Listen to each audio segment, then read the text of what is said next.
at my level.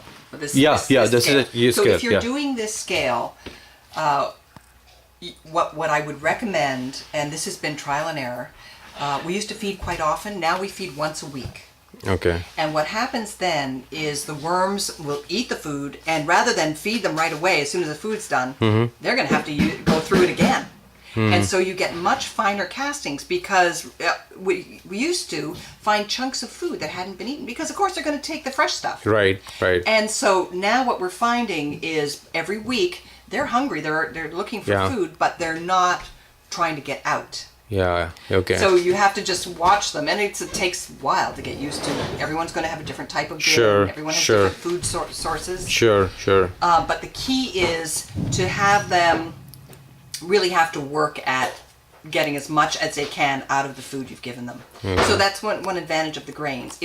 So they will never starve. They always have something to eat. Okay. And then once you feed them, the food waste is just a little bit moister than what comes out because you have to take into account some of it will evaporate. Right. How much? I mean, sometimes it's a little wet, and we've added paper, shredded paper, or soil that's drier, or compost, or we mix less juicer waste in. Sometimes we find they're getting dry, especially in the winter with the heat on. They dry out a little faster. Our food source is wetter.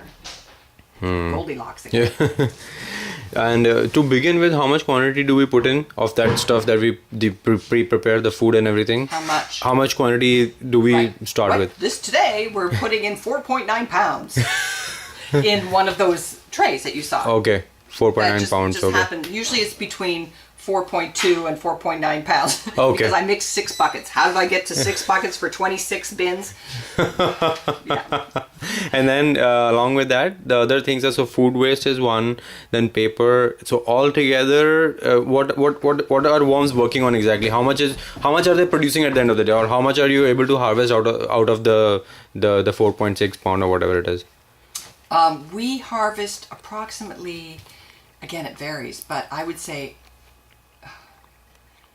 oh my goodness, my son usually does this part. Okay. I mean, usually it's lesser than the overall quantity, right? Of course. 3 to 6 of these full 40 pounds per week.